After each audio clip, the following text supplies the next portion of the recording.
I died, and I saw Jesus. What he revealed to me changed my life forever. Now, I must warn you before it's too late. If you're watching this, it's not a coincidence.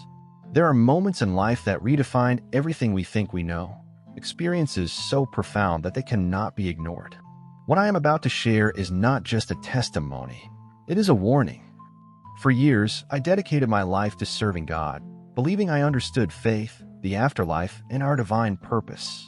But in a single moment, everything I thought I knew was transformed. I saw what many fear, I felt what few have experienced, and now I can no longer remain silent. This message is not just for me. It is for you and for everyone who still has the chance to hear it. The world is changing, and the signs are everywhere, but most people are blind to them. Time is running out. Stay with me until the end and listen carefully. What I am about to tell you could change your life forever. Now, let me take you back to where it all began. My name is Father Michael. For over 20 years, I have dedicated my life to serving God, guiding those in need, and bringing faith to those who seek it. Being a priest is not just a calling. It is a way of life, a mission that I have carried with deep devotion. Each day began the same way. I woke up early, spent time in prayer, and prepared for my duties. Whether it was celebrating Mass, hearing confessions, or comforting the sick, my purpose was clear: to serve God and His people. I always believed in the power of faith. I preached about compassion, love, and redemption. I reminded people of God's mercy and the importance of living a life of righteousness. But little did I know, I was the one who would soon need a lesson in faith. That day felt no different from the others. The morning was peaceful, and my heart was at ease. I stood in the sacristy, preparing for Mass, carefully arranging the sacred vessels, ensuring everything was in place. I whispered a prayer, asking God to guide my words and actions, as I always did. Everything was normal. Until suddenly, it wasn't. A strange pressure began to form in my chest, subtle at first, then growing stronger. I tried to ignore it, dismissing it as simple fatigue. But within moments, the feeling intensified. My hands trembled, my breath became shallow, and an unexplainable weakness overtook my body. Something was wrong. I tried to steady myself, gripping the edge of the table, but my vision blurred. The familiar surroundings of the sacristy faded, the walls seemed to close in, and an eerie silence settled around me. Then, just as I felt myself falling, everything went black. At first, there was nothing. No pain, no fear, no awareness of my body. Just silence. An overwhelming emptiness surrounded me, as if I had been pulled away from everything I had ever known. I should have been terrified, but strangely, I wasn't. I realized I was no longer in the sacristy. The physical world had vanished, and in its place was an endless void, silent, weightless, almost serene. I felt as if I was floating, detached from my body, yet more aware than I had ever been before. Then a light appeared. At first, it was distant, like a flicker in the darkness. But as it grew, it became something beyond description, radiant, pure, unlike any light I had ever seen. It wasn't blinding, yet it illuminated everything. And then I felt it. Presence. It was not just something I saw, it was something I felt in the deepest part of my soul. A warmth, a love so immense that it enveloped me completely. It was comforting yet overwhelming, filling every space around me. I knew at that moment, I was no longer in this world. Then I saw him. I cannot explain how I recognized him, but I did. His presence was undeniable. He did not need to speak for me to know this was Jesus. His gaze met mine, and in that instant, my soul trembled. Not out of fear, but out of something even greater, reverence. His eyes carried both infinite love and profound sorrow. A sorrow that was not for himself, but for the world. Without words, he spoke to me.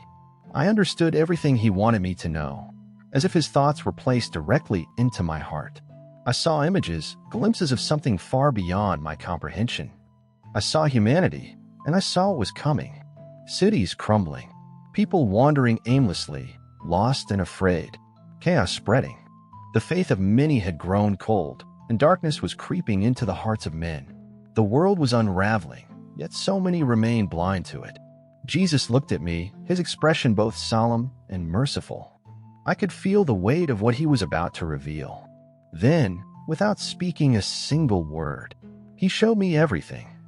Jesus stood before me, radiating a light so pure, so powerful, that it filled everything around us. It was not just light. It was love, peace, and an indescribable presence of divine authority. I could not move, nor did I want to. My soul was completely exposed before him, and in that moment, I understood what true holiness was. But as I looked into his eyes, I saw something I did not expect. Pain? Not the pain of a man, but the sorrow of someone who had witnessed the suffering of countless souls. His gaze was filled with infinite mercy, but also with deep sadness. It was as if he carried the weight of the world, feeling every lost soul, every act of cruelty, every moment of faithlessness. Then, without speaking, he lifted his hand. Immediately, visions flooded my mind. It was as if I was being transported through time and space, seeing things that no human was meant to witness. I saw the world and what was coming. I saw nations in turmoil, consumed by war, division, and hatred. I saw families torn apart, children suffering, and people wandering the streets, lost and desperate. But the most terrifying thing was not the destruction. It was the emptiness in people's hearts. Faith had withered. Churches were abandoned, their pews collecting dust. The name of God had become something mocked, discarded, forgotten. People lived for themselves, indulging in sin, blind to the truth that was right in front of them. Then I saw darkness. It crept slowly, like a shadow stretching across the land, consuming everything in its path. It did not come as a sudden catastrophe, but as something more insidious, through the hearts of men. Jesus turned to me, and in that instant, I felt his words enter my soul. The time is running out. Though he never moved his lips, I heard him clearly. The message was not just for me. It was for the entire world. They do not see the signs. They do not hear my voice. Their hearts have turned away, and they believe they have time. But the time is no longer theirs. My spirit trembled as I absorbed his words. I wanted to speak, to ask what I could do, how I could help. But before I could, he showed me something else. A final moment. A time when the warnings would cease, when the world would have no more chances. It would not come suddenly. Rather, it would unfold like a storm brewing on the horizon, slowly at first, then all at once. And those who refused to see would be lost forever. Tears filled my eyes. The weight of this revelation was crushing. How could I, one man, carry such a message? But Jesus looked at me with a love so intense, so consuming, that my fears melted away. You must tell them. I felt a rush of energy, as if the very breath of God had been placed within me. It was not just a command, it was a responsibility. Tell them to return. Tell them to listen. Tell them I am calling them home. The vision began to fade, but the urgency in my soul remained. I did not want to leave.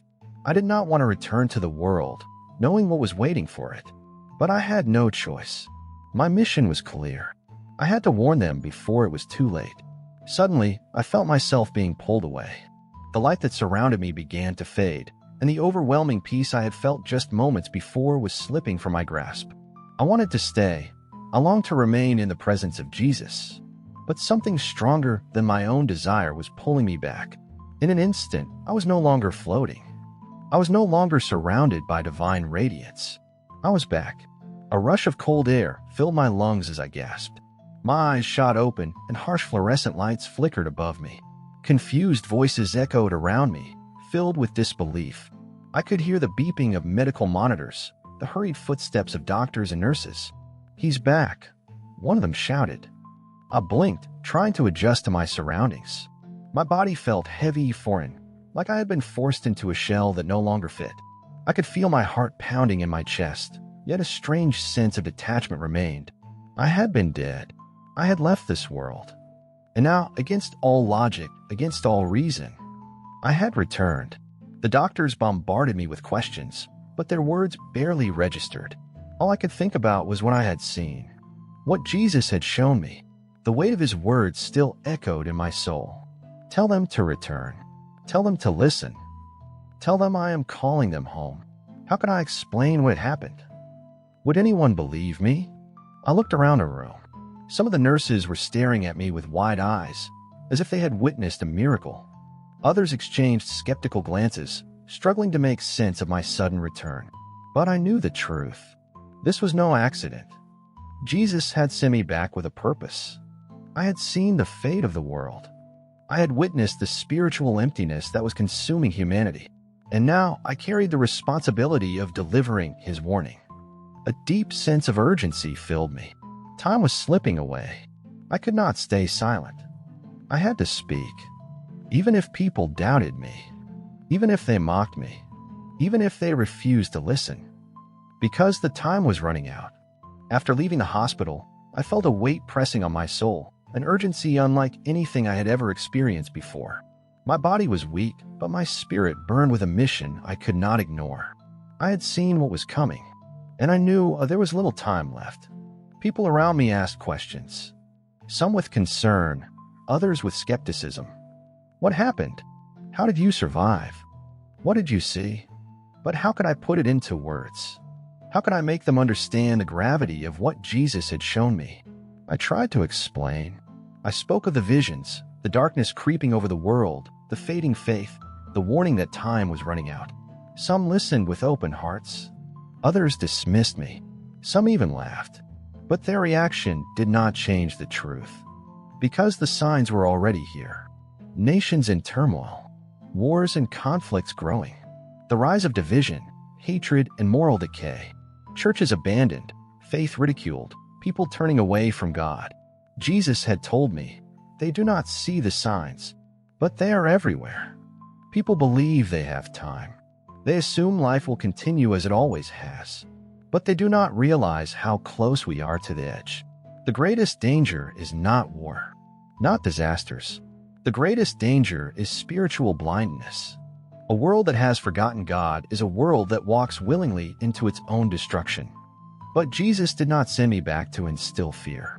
He sent me back to wake people up. Because there is still hope. Those who choose to turn back to him will find mercy.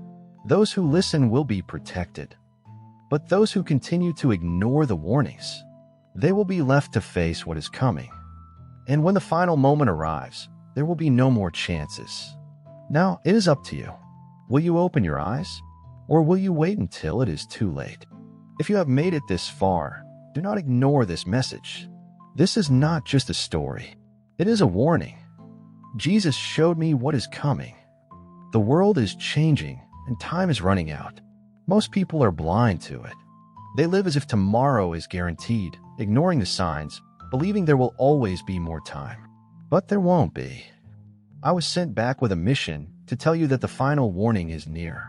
There is still hope, but only for those who choose to see, who choose to listen, who choose to turn back to God before it is too late. You have a choice. You can pretend this is just another video, another message to forget. Or you can take action. Return to God. Seek his mercy. Open your heart to him. Share this message with those you love before it's too late. Because when the final moment arrives, there will be no more warnings. Jesus has spoken. Now the decision is yours.